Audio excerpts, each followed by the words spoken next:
که دوباره با شما هستم. I like to see your faces, especially your smiling faces. من خیلی دوست دارم قیافه ها رو به خصوص قیافه هایی که خندان هستم ببینم. So you can see today the title of this message is Spiritual Sight Grows Through Suffering. همطور که عزیزان عنوان کلام رو در روی صفحه می‌بینید اسمش هست بینایی معنوی از طریق رنج رشد می‌نماید. I know you don't like that. من میدونم که شما اینو دوست ندارید. None of us like it. هیچ کدوم دوست نداریم. But we're going to look at a passage today from the Gospel of John. همطور که امروز خونده شد از انجیل یوحنا فصل 9. We read part of the section earlier in John chapter 9. ما همطور که بخشی از انجیل یوحنا فصل 9 رو خوندیم. Let me just kind of give you the backstory, okay? بذارید یه مقدار پیشینه از این ماجرای این مسئله براتون بگم. So in the Gospel of John, there are a number of signs that Jesus did. در کتاب انجیل یا خبر خوش یوحنا خداوند عیسی مسیح نشانه‌های بسیاری رو، معجزات بسیاری رو نمایان کرد.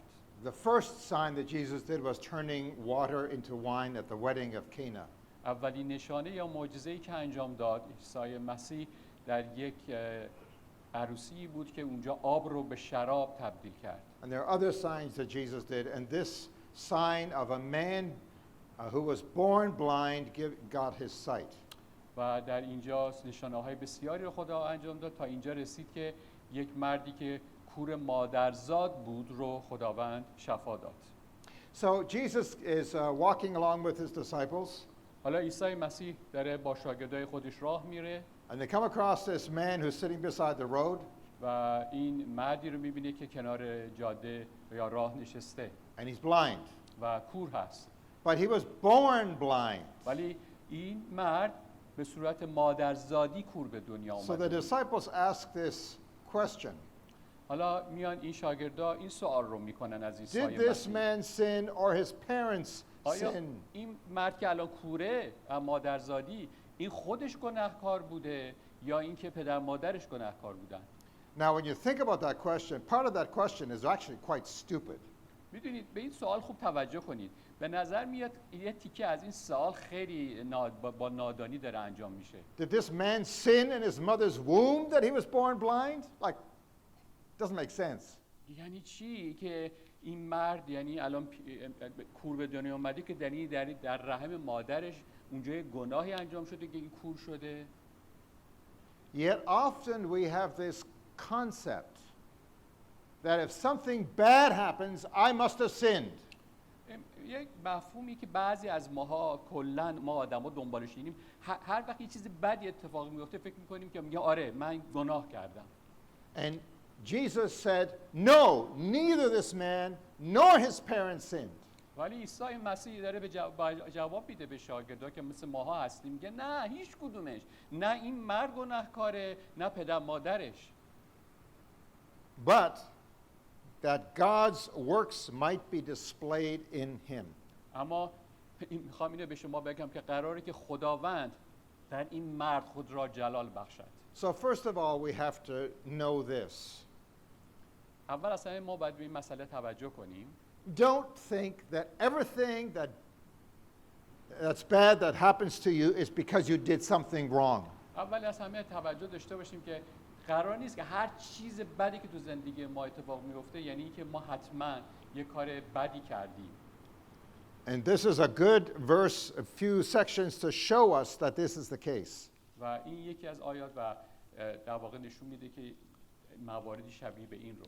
Now, there are sometimes things that bad happen to us. It is our own fault. بله بعض وقتی چیزای بدی تو زندگی ما اتفاق میفته که تقصیر خودمونه. You smoke like a chimney, you're going to probably get lung cancer. اونایی که سیگار میکشن مثلا که همینطوری مثل یه دودکش همینطوری ازشون میگه خب معلومه سرطان ریه میگیرن. Just a FYI. You know, a human being, when they're growing up, they're developing physically and mentally. اگر فقط برای اطلاعات شما میگم، وقتی که انسان همینطوری شروع میکنه به رشد کردن، هم از نظر فیزیکی بدنی هم از نظر مغزی شروع میکنه به رشد کردن. So this is a word to parents. و حالا برمیگرده به این مسئله. In this country, the cannabis has become legal.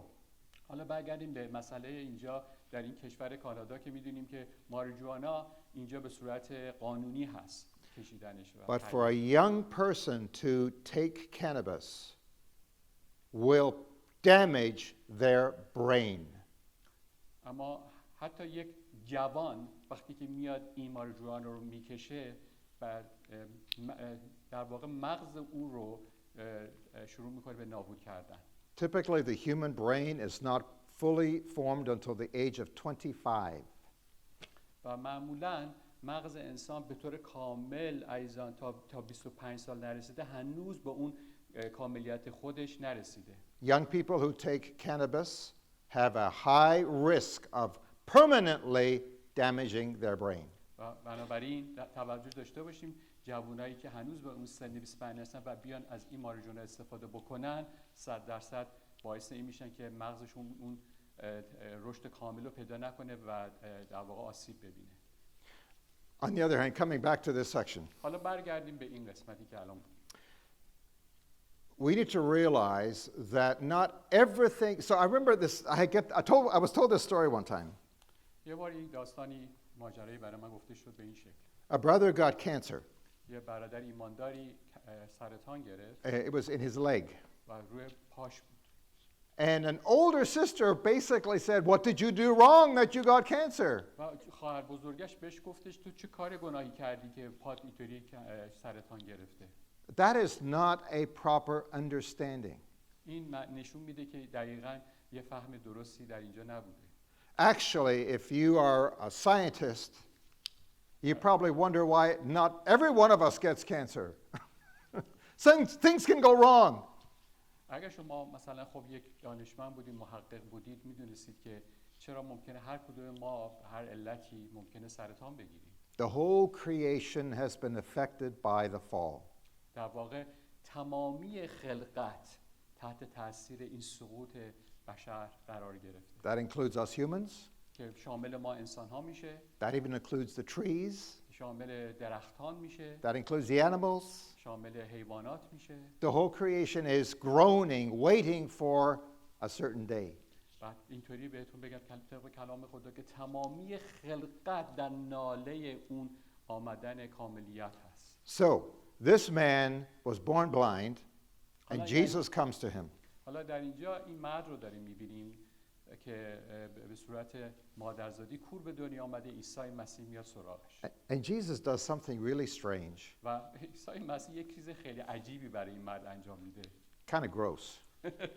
یه جوری که شاید ما خودمون خوشمون نیاد. He spits on the ground, اول توف میکنه بر روی زمین. takes his finger, makes mud, و با انگشتش اون خاک‌ها رو با اون توفش اون داره گلی میکنه. takes that mud, puts it on the man's eyes, و این گل رو هم داره بر روی چشای این مرد کور میماله. and then he says, "Now you go wash in a certain pool." و بعد بهش میگه برو تو اون جای اون حالت آب انبار جایی بوده که برو اونجا خودتون چشاتو بشور. Now, why didn't Jesus just say, "Put his hands, be healed"? چرا عیسی مسیح خب این کار نکرد مثل خیلی وقتا بگه همین الان تو میتونی شفا پیدا کن این کورید؟ My answer? جواب من I don't know. من نمیدونم. It doesn't tell us why. برای اینکه کتاب مقدس در اینجا نمیگه چرا. We don't have the answer to everything. ما جواب همه چیزو که نداریم که. So you can have an imagination, it's okay. حالا بعضی وقتا ما میتونیم یه سری تصوراتی داشته باشیم خب But باشه. this is what he did. اما این چیز بود که عیسی مسیح اینجا انجام The داد. man goes away, حالا این مرد میره he bathes in the pool, washes, و میره و خودشو این میشوره اون and چشاشو he sees. و بعد شروع میکنه به دیدن. And where's Jesus? حالا عیسی مسیح کجاست؟ We don't know. ما نمیدونیم. He's not there. اونجا نبود. So, what happens next? حالا ببینید چه اتفاقی بعدا میفته. First thing that happens is his neighbors. اولین چیزی که اتفاق میفته کسانی هستن که دقیقاً همسایه‌های او هستن که دقیقاً این مرد رو میشناختن Start questioning him. و شروع میکنن ازش سوال کردن. Wasn't he the man who was there begging? He's blind, and now he's walking around seeing. Like, is that him? Yes, no, I don't know. حالا همه اونایی که تمام عمر اون رو دیده بودن گفتن نه این مرده همون نبود، کوره گدایی میکرد اینجا، حالا راه افتاده همه چیزو میبینه. And they ask him a question. حالا ازش این سوالو میکنن. What's going on here? اینجا چه خبره؟ So the man has his first opportunity to tell people what happened. و این شخص برای اولین بار این فرصت رو پیدا میکنه که بهشون بگه چه اتفاقی افتاده. You could say this is his first testimony. در واقع میتونیم بگیم اولین شهادتش هست. He says, a man called Jesus made mud, anointed my eyes, and now I see. میگه یه شخصی به نام عیسی، اون کسی بود که یه گل درست کرد، مالید به چشم من اونو شستم و الان دارم میبینم. What's striking about this is he's just telling you the facts. در واقع چیزی که اینجا جالبه این که دقیقاً ایشون داره حقیقت رو به اونو میگه. Yes, I was born blind. بله من به صورت مادرزاده کور به دنیا اومدم. A man named Jesus و بعد من یه نفر رو به نام عیسی made mud, کردم. بعد اون یه گل درست کرد با put in my توفه. eyes, بعد مالید به چشام. I washed, من شستم. I see. من حالا میبینم. Actually, quite simple but brilliant. خیلی چیز ساده ولی چیز خیلی با درخششی است. Actually, he is becoming Jesus' spokesperson. حالا می‌بینیم یه جورایی این شخص شده سخنگوی عیسی مسیح. He's letting the neighbors know about Jesus. حالا داره به تمام همسایه‌اش در مورد عیسی مسیح میفهمونه که او عیسی مسیح کیست. He's actually not that clear about who Jesus is, دقیقاً هم هنوز نمیدونه که عیسی مسیح کیست. but he's speaking anyway. ولی داره حالا صحبت میکنه. Okay, what happens next? حالا ببینید بعد چه اتفاق میفته. The neighbors take him to see the religious Pharisees. جالبه که حالا این همسایه و هم دارن میبرن رو سراغ این رهبران مذهبی یهودی فریسی. And then they question him. حالا اونا شروع میکنن به ازش سوال کردن. How did you receive your sight? حالا چجوری شد که تو بینایی تو پیدا کردی؟ And he tells the story all over again. تمام ماجرای کتاب دوباره بهشون میگه. What do you say about this man? در مورد این کیه؟ این در مورد این شخص که داری میگی کیه که تو رو شفا داده؟ You know, the Pharisees had lots to say. و حالا این رهبران مذهبی یهودی فریسی خیلی چیزا رو حالا بگن. But now this man says, he's a prophet. حالا این مرد یه جورایی پیش خودش میگه خب شاید یه پیامبر بود. I don't know how he got from, a man Jesus. Now it's no longer a man Jesus. Now it's, he must be a prophet. آره من نمیدونم چطوریه اما خب اول گفت یه نفر بوده اسمش عیسی بوده ولی الان حالا جلو اینا که رسیده میگه خب پیامبر بوده شاید. And then what happens after that, then his parents are questioned by the Pharisees. بعد چیزی که اتفاق میفته این میگن اینو نمیتونن اینطوری باش صحبت کنن، میرن سراغ پدر مادر این کور مادرزاد و شروع از اون سوال کردن از اونا. The parents are afraid of the Pharisees. و پدر مادرشون خیلی از این رهبران مذهبی فریسی But they do help a little bit. اما حالا یه ذره They کمک say, میکنن. yes, this is our son. بله اولا که میگن بله این پسر ماست. Yes, he was born blind. بله این به کور و مادرزاد به دنیا اومد. He now sees. بله الان هم داره میبینه. We don't know how. ما نمیدونیم چطور شده. And we're not saying anymore, let him talk. ما چیز دیگه نده بده خودش صحبت کنه.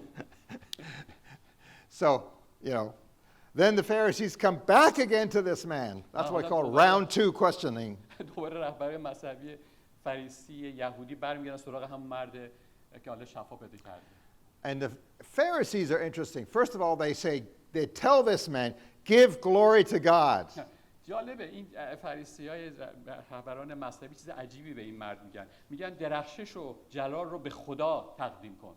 It's a kind of a peculiar statement. حالا بالاخره بله یک بیانیه درستیه، حرف درستی است. But I think what's behind this is tell the truth.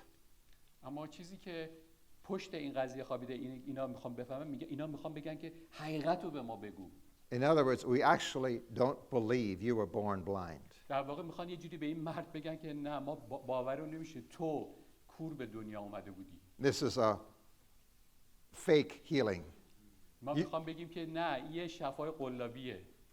And then they even say, we know that this man referred to Jesus is a sinner. بعد خودشون اینطوری میگن نه ما میگیم که این مرد یعنی عیسی مسیح یه گناهکار هست. They intentionally do not want to believe. در واقع با دقیقا خودشون دقیقا میخوان که ایمان نیارن، یعنی به خودشون دارن میقبولونن نه. So part of this their reasoning is Jesus did this healing on the Sabbath. یکی از علتاش اینه که عیسی مسیح این شفا رو در روز سبت یا روزی که در واقع یهودی‌ها در هیچ کاری در دیدگاه خودشون نباید انجام بدن، عیسی مسیح دقیقاً از قصد اون روز انجام داد. So they considered Jesus broke the Sabbath. در واقع میخوام بگن که عیسی مسیح این قانون سبت رو که هیچ کاری نباید کرد رو شکسته. So that's part of the reason why they would say he's a sinner. میتونه بخشی از دلیل این باشه که نمیخوان قبول بکنن حالا چه اتفاقی افتاده. So this man again gives kind of a long talk. There's this long speech that he gives. و حالا ببینیم که این مرد شروع میکنه یک صحبتی رو تقریبا طولانی با اینها صحبت کردن. And you think about this. This is the man. He's there. He's facing the Pharisees all alone. و یادتون باشه عزیزان این مرد حالا فقط خودش تنها با یه سری از این رهبران وحشتناک مذهبی فریسی درگیره. Jesus is not there. عیسی مسیح اونجا نیست. And his parents are there, but اما پدر مادرش که اونجا هستن اما so what does he do? حالا چیکار میکنه؟ He repeats the facts all over again. تمام حقیقت رو دوباره تکرار میکنه. But you remember, he's repeating it. They've heard it already. میدونی من چی دارم میگم؟ دوباره تکرار میکنه. اونا شنیده بودن. And this man is becoming bolder. و هر چی که میگذره این مرد شجاع‌تر میشه. To the point that he starts to mock the Pharisees. یه جوری دیگه میرسه که به اونها رو ریشخند میکنه این رهبران مذهبی رو. He says, I told you already. من که به شما گفتم که You won't listen. شما گوش نمی‌کنید. And then even goes, but do you want to become his disciples too? بعد میگه بهشون میگه شما میخوان شاگردان او بشین؟ اینقدر داری حس سوال میکنی یعنی؟ And then he says, this is an amazing thing. این چیزی که خیلی عجیب هست. So this verse 30 says, this is an amazing thing, the man told them. You don't know where he, referring to Jesus, is from, yet he opened my eyes. We know that God doesn't listen to sinners, but if anyone is God-fearing and does his will, he listens to him. Sounds like he's preaching, right? Throughout history, no one has ever heard of someone opening the eyes of a person born blind. Then he says the punchline, if this man were not from God, he wouldn't be able to do anything. جالبه که عزیزان این مرد کور مادرزاد که حالا شفا پیدا کرده انگار که داره سخنرانی میکنه. عزیزان عجیبه ها، خیلی دقت کنیم اینجا. میگه به اونا جواب میده، میگه در شگفتم با اینکه چشمان مرا گشوده شما میگید من نمیدونیم او از کجاست، ولی ما میدانیم که خدا دعای گناهکاران را نمیشنود. اما اگر شخصی خدا ترس باشد و اراده خدا را به جا آورد، خدا دعای او را و درخواست او را میشنود. از آغاز جهان تا کنون شنیده نشده که شخصی چشمان کور مادرزاری را گشوده باشد. اگر این مرد از جانب خدا نبود کاری از وی بر نمی آمد. ایشان در پاسخ گفتند تو سراپا در گناه زاده شده ای، حال به ما هم درس می دهی؟ پس او را اخراج کردند. This man is preaching to the Pharisees. می‌بینیم که در واقع یه جوری این مرد داره به اون رهبران فریسی مذهبی داره سخنرانی میکنه براشون. Now, I think it's good to ask this question, why is he so bold? این خوبه که از خودمون سوال کنیم چقدر این مرد حالا اینجا شجاعست. And I think it's this. من اینطوری فکر میکنم. He has nothing to lose. این هیچی نداره که دست بده.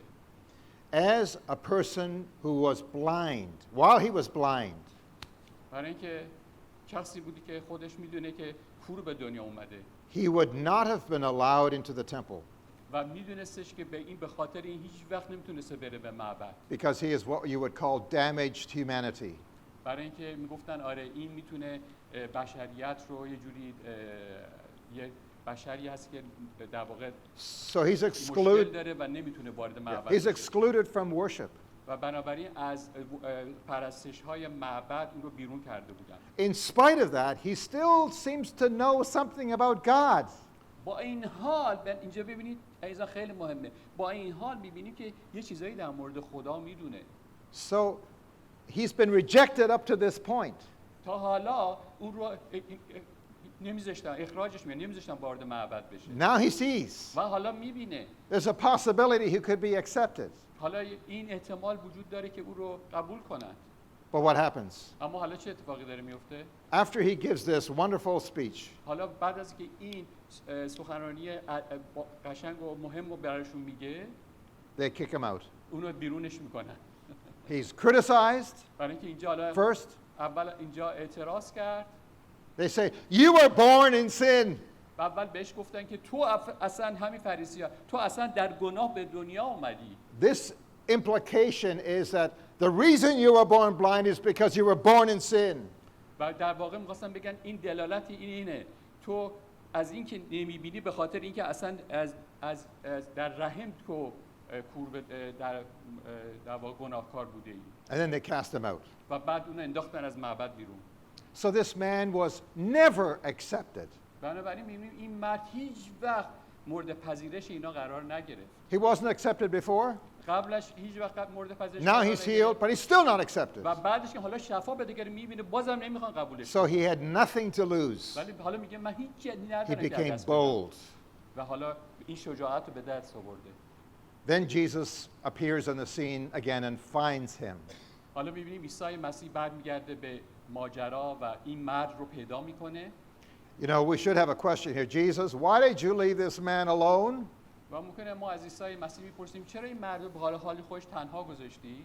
But anyway, Jesus comes to him. حالا ببینیم عیسی مسیح به هر حال میاد سراغ این مرد. Jesus heard what had happened. They'd thrown him out. And when he found him, he said, do you believe in the Son of Man? Who is he, sir, that I may believe in him? He asked. Jesus answered, you have seen him. In fact, he is the one who's speaking with you.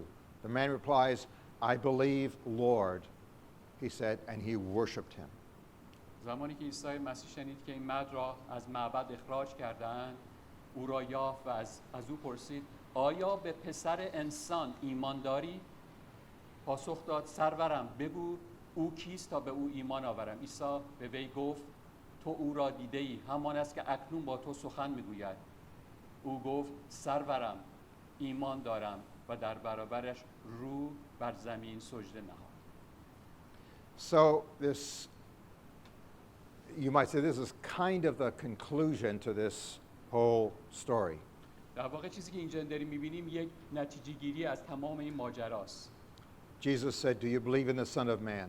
اول عیسی مسیح گفت آیا تو به پسر انسان ایمان داری؟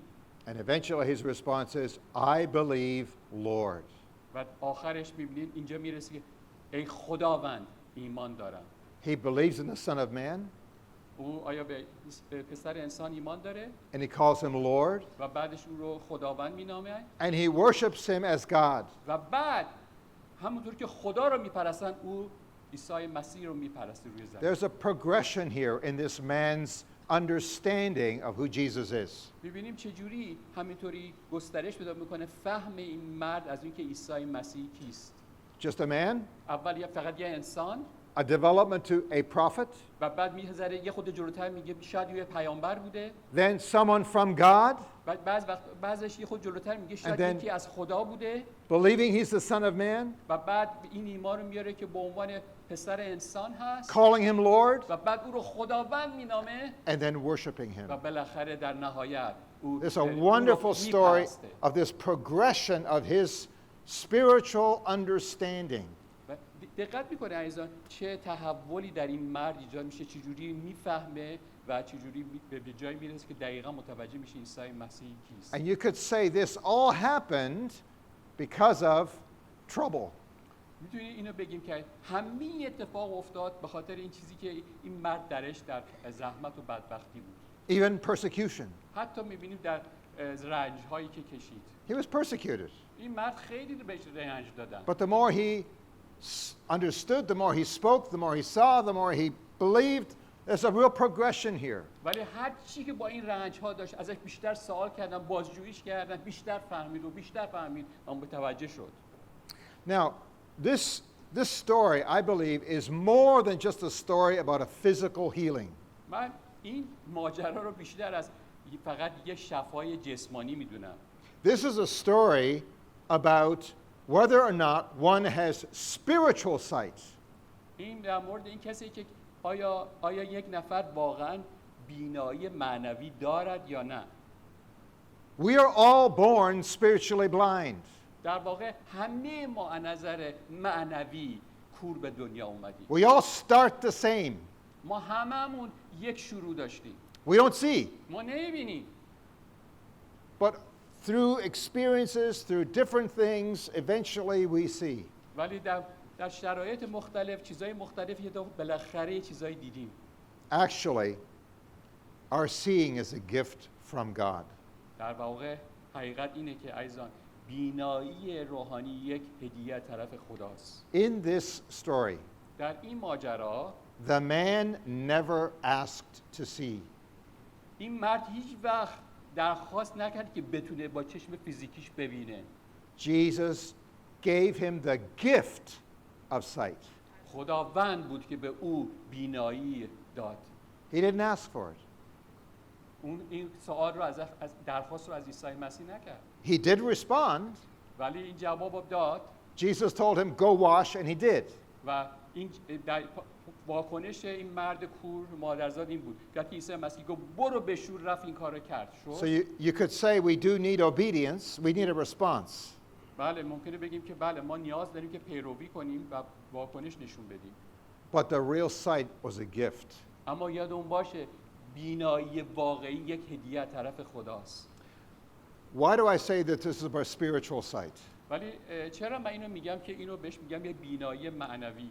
Because the end of this story, the Pharisees basically are saying, are you telling us that we're blind? و برای اینکه ببینید عزیز آخر این ماجرا ببینید فریسی‌ها، مذهبی‌ها، رهبرها به عیسی مسیح میپرسن تو میگی ما کور هستیم؟ In principle, Jesus is saying, yeah, you're blind. و عیسی مسیح خیلی راحت بهش میگه بله شما کور هستید. You don't see. شما نمیبینید. You don't see who I am. شما نمیفهمید که من چه شخصی هستم. I am the Son of God. من پسر خدا هستم. I'm the one sent from God. من کسی هستم که طرف خدا فرستاده شدم. But because you refuse to believe, اما به خاطر اینکه شما نمیپذیرید که ایمان بیارید، you are blind. شما کور هستید. You remain blind. و شما کور میمونید. And so you could almost say lack of spiritual sight و اینطوری بگیم که فقدان بینایی معنوی equals not believing, مساوی است با ایمان نیاوردن which equals sin. و مساوی است با گناه. I think I mentioned last time the unique sin in the Gospel of John is not believing. یادتونه بهتون گفته بودم چیزی که در انجیل یوحنا صحبت میشه گناه یعنی همون ایمان نیاوردن. So these Pharisees, حالا ببینیم این فریسی ها because they lack spiritual sight, ولی به خاطر فقدان بینایی معنویشون they refuse to believe, نمیخوان ایمان بیارن and they remain in their sin. و بنابراین در گناه خودشون باقی میمونن. So, what does this story show us? It shows us that believing or faith is something that's progressive. چیزی که در این ماجرا به ما نشون میده که عزیزان ایمان ما یک ایمان جلو رونده و پیش رونده هست. Firstly, it is a gift. اول از همه این که بدونیم که ایمان یک هدیه طرف خود خداست. You see, not because of what you did. این به خاطر این نیست که به خاطر اینکه شما چی کاری کردید. We see because God has had mercy on us. ما میبینیم به خاطر اینکه خداوند به ما رحمت داره. But at the same time, it does require some working out. اما در کنار این یک کارهایی که میخواد خدا از ما میخواد که انجام بدیم. Faith is something that needs to be worked out. ایمان یعنی چیزی که ما بعدش بتونیم اینو به عمل بیاریم. It needs to develop. و یه چیزی که بتونه جلو بره و پیشرفت کنه. We don't see everything all at once.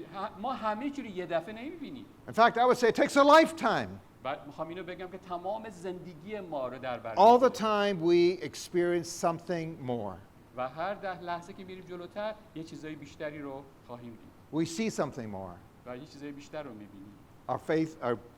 Our faith needs to grow, it needs to develop, just like this man. مثل همین مرد ایمان ما نیاز داره که رشد کنه و بره جلو. Also, faith in this good example shows us that faith grows through trials and adversity. و همینطور در اینجا در این ماجرا نشون میده که عزیزان ایمان یه چیزی است که از طریق همین آزمایش ها و امتحان ها و بدبختی ها و رنج هاست که جلو میره و رشد پیدا میکنه. Our faith grows. Our faith becomes fuller through suffering. و از طریق همین رنج هاست که ایمان ما شروع میکنه به جلو رفتن و رشد پیدا کردن. And trials refine and clarify our faith. و جالبه که عزیزان همین آزمایش هاست که ایمان ما رو تیزتر و در واقع خالصتر میکنند. So we shouldn't look at trials as judgment. بنابراین عزیزان ما نباید به آزمایش ها و تجربیات تو زندگیمون پیش میاد به عنوان یک داوری تو زندگیمون بهش نگاه کنیم. Neither as punishment. نه به عنوان یک تنبیه حتی بهش نگاه کنیم. We should look at trials as an opportunity ما باید به این آزمایش ها و سختی ها به عنوان یک موقعیت نگاه کنیم. to know something of God that we have not previously known. تا چیزی رو از خدا بدونیم که تا حالا نمیدونستیم. You go through a difficult situation. بعضی از شما ممکن در یک سختی هستید، رنج هستید. So the Apostle Paul had a prayer one time. پولس یه بار در مورد این مسئله یه دعایی داشت. He called it a thorn in the flesh. و اینو گفتش که یک تیغی در جسم. We have no idea what that is. ما هیچ گونه نمیدونیم که این چی بوده این تیغی در جسمی که پولس داره میگه. But it was something that really bothered him. ولی چیزی که واقعا او رو آزار میداد. And he prayed, said 3 times to have that removed. و او 3 بار دعا کرد که این خار از بدنش بیرون بره. He prayed to have his suffering removed. و گفتش که خداوند این رنج از من بره. What did the Lord's reply to him? اما جواب خداوند به او چه بود؟ My grace is sufficient for you. فیض من برای تو کافی است. My power is made perfect in your weakness. قدرت من در ضعف تو کامل می شود. In other words, what does that section say? در واقع چی میگه این قسمت به ما؟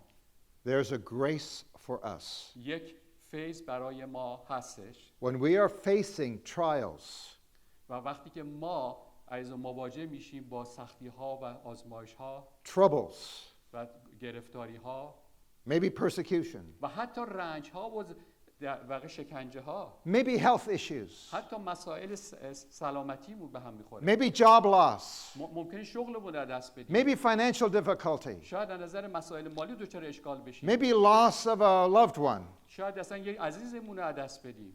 In whatever circumstance that در is, هر شرایطی که باشیم there is a grace from God for us to know and experience. یک فیض از طرف خدا برای ما هست که ما باید در اون سختی ها و آزمایش ها و بدبختی او رو تجربه کنیم. Without that trial, بدون عزیزان این آزمایش و سختی ها you will not know that grace. نخواهید فهمید اون فیض چیست. Now, what does the Lord's Prayer tell us? Deliver us from evil? We shouldn't pray for suffering. برای ما این دعای نمونه خداوند برای ما چیه؟ خداوند ما رو از شرارت رهایی بده. نمیگه ما رو برد و ببر در بدبختی ها قرار بده. So don't pray for suffering to know grace. بنابراین دعا نکنید که بدبختی و رنج براتون بیاد که فیض رو به دست بیارید. There's enough suffering in our life ما به already. اندازه کافی تو زندگی زمینی سقوط کرده دنیاییمون بدبختی داریم. And probably more will come, but let's not ask for it to come. و شاید خیلی چیزا پیش بیاد که ما نمیدونیم، ولی ما هیچ وقت برای این سوال نمی‌کنیم که خدا سختی و بدبختی تو زندگیمون بیار. How about today we just seize the opportunity to find the grace in Christ in our present situation? حتی در امروز که اینجا هستیم چجوری بتونیم بفهمیم که اون فیض خداوند رو در همین شرایط فعلی زندگی که داریم. So we have this verses in James chapter 1. Consider it a great joy, my brothers and sisters, whenever you experience various trials, because you know that the testing of your faith produces endurance, and let endurance have its full effect, so that you may be mature and complete, lacking nothing. ای همیمانان من، هرگاه با آزمایش‌های گوناگون روبرو می‌شوید، آن را کمال شادمانی بیانگارید. زیرا می‌دانید گذشتن ایمان شما از بوته آزمایش‌ها پایداری به بار می‌آورد. اما اجازه دهید پایداری کار خود را به کمال رساند تا بالغ و کامل شوید و چیزی در خداوند کم نداشته باشید. So this book of James actually is written to suffering believers.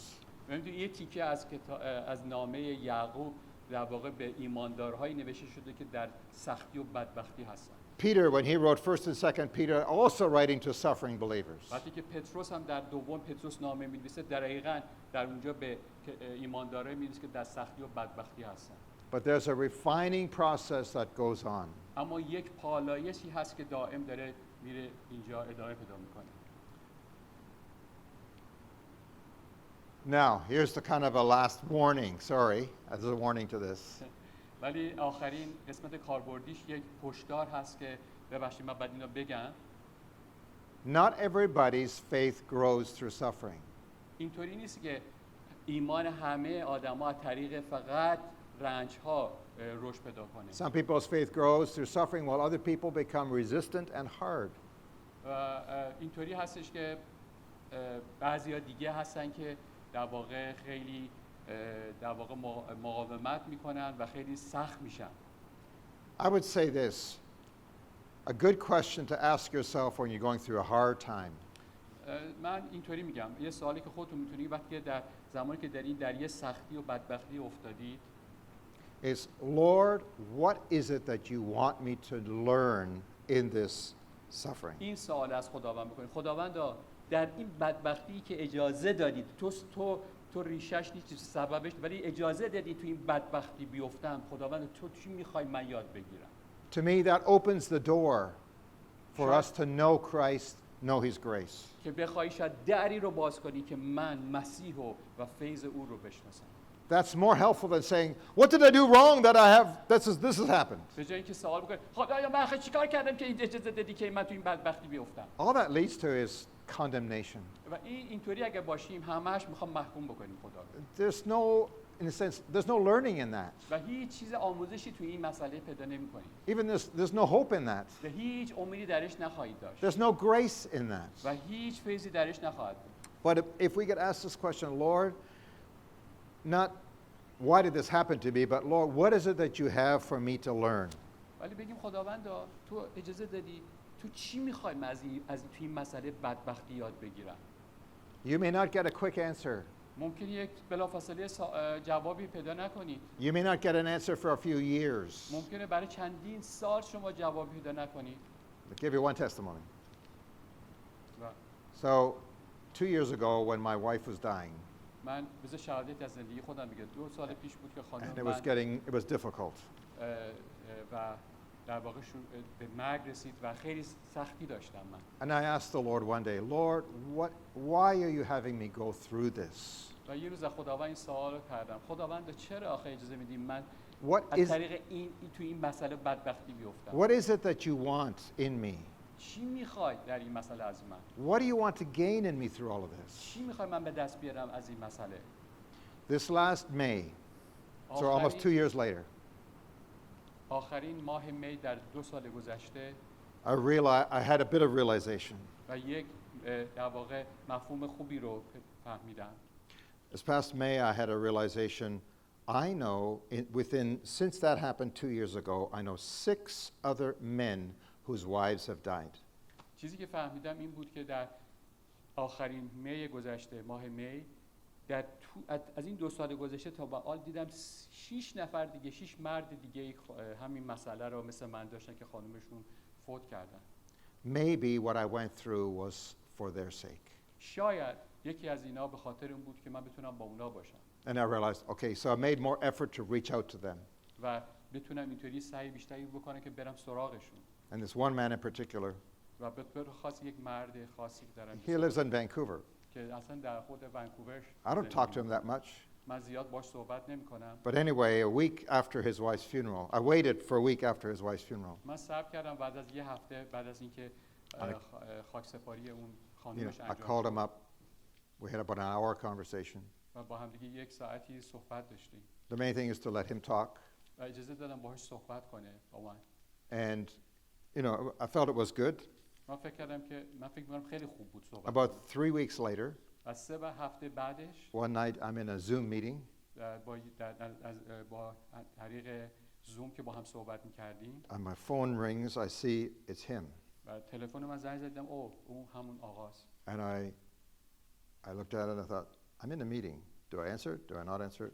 من توی یک ملاقاتی بودم گفتم جواب بهش بدم ندم چیکار کنم الان. I had a strong feeling.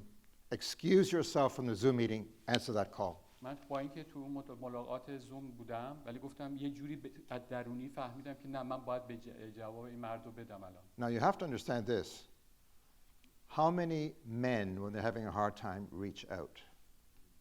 و میدونید عزیزان که چقدر سخته با این انسان‌هایی که به این شکل هستن باشون حرف زدن. It doesn't happen very often. ولی اینطوری نیست که همیشه دائم اتفاق بیفته. It's not macho to reach out for help.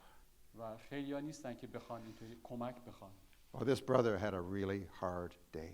اما این برادر ایماندار روز سختی رو داشت. And he didn't know who else he could talk to. و نمیدونست با چه کسی دیگه بتونه صحبت کنه. So I was so glad that I answered that call because I realized, okay, this is urgent. و من خیلی خوشحالم که تونستم با این مرد صحبت برای اینکه میدونستم چقدر ضروریه. So we don't always go through things just for ourselves. پس بنابراین همیشه اینطوری نیست که تو هر سختی و بدبختی هستیم فقط برای ما هست.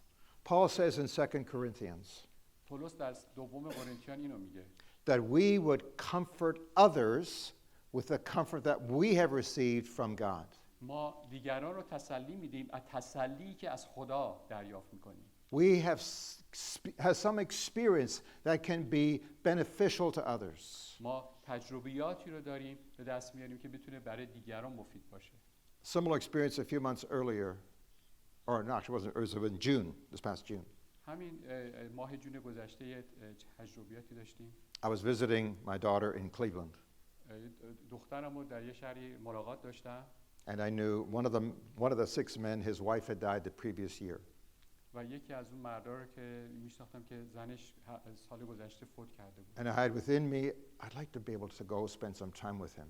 و اینطور تو این احساس داشتم که باید حتما این مرد رو برم ملاقات کنم. Anyway, Sunday morning, I see him in the meeting. و درست روز یک شنبه بود که اون رو در اون در واقع جماعت دیدم. And I was waiting for the meeting to end so I could go talk to him. منتظر بودم که سرویس تموم بشه بتونم اون مرد رو ببینم. And I said to myself, I don't care about anybody else in this room.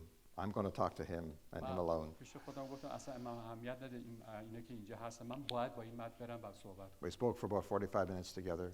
و با هم دیگه 45 دقیقه صحبت داشتیم. We talked. We cried.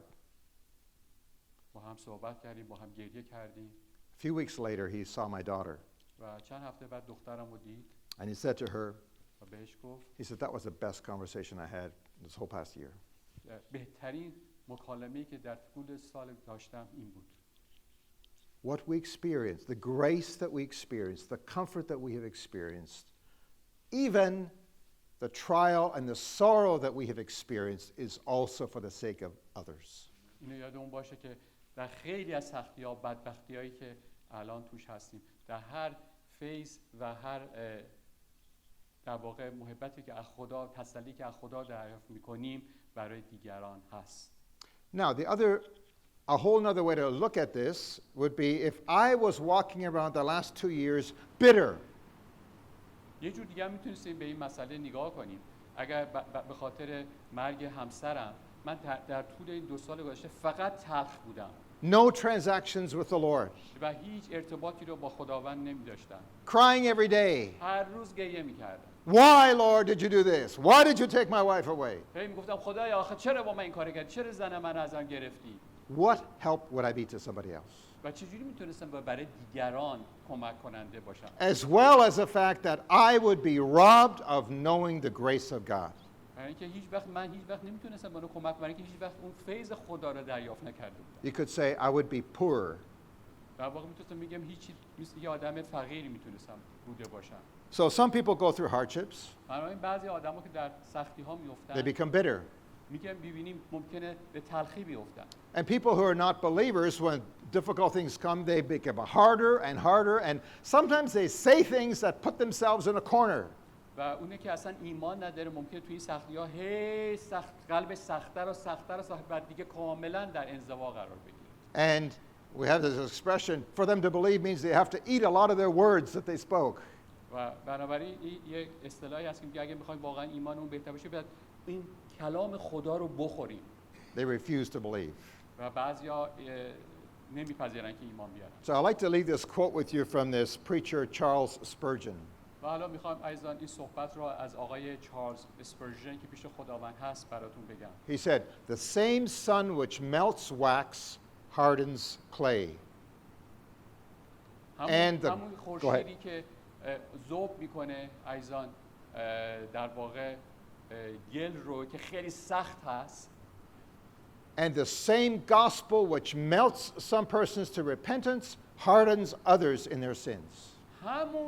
همون خبر خوش نجات که باعث این میشه که بعضی‌ها رو چنان آب کنه که به توبه بیفتن، به برگشت برسن، و در این حال بعضی‌ها رو قلبشون رو اینقدر سخت میکنه که در همون گناهانشون میمونن.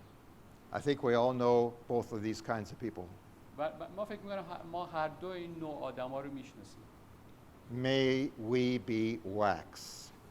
ماشه که اون در واقع وکس هایی باشیم که وقتی خدا بهمون در واقع به اون کلامش میرسه ذوب بشیم به طرف توبه. May the heat of the sun form us, melt us and form us. باشه که حرارت خورشید خدا ماها رو ذوب کنه و ماها رو به سمت توبه بیاره. So we don't ask for trials. پس ما از خدا برای اینکه در سختی و بدبختی بیفتیم سوال نمی کنیم. But when trials come, اما وقتی که در بدبختی و سختی هستیم، our prayer is, Lord, grant me grace. اون موقع است که میگیم خداوندا فیض خود را به من اهدا کن. Let me go deeper with you. یه خود عمیق‌تر با شما برم. Let me know a grace that I have never known before. بذار خداوند عمیق‌تر با تو برم جلو و بهتر تو رو بشناسم. Trials work. سختی ها کار میکنه. Trials produce something of eternal value in us. و این سختی ها چیزهایی رو در ما ایجاد میکنه که به نتایج ابدی داره. If we come to God. اگر به سمت خدا میایم. If we let the Lord if we bring the Lord into our situation. اگه اجازه بدیم خداوند رو در شرایط خودمون بذاریم بیاد. He will comfort us. ما رو بهمون تسلی میده. And then we can comfort others. و ما میتونیم بعداً دیگران رو تسلی بدیم. May the Lord have mercy. و بعد بتونیم از رحمتش بهره بگیریم. Thank you. Amen.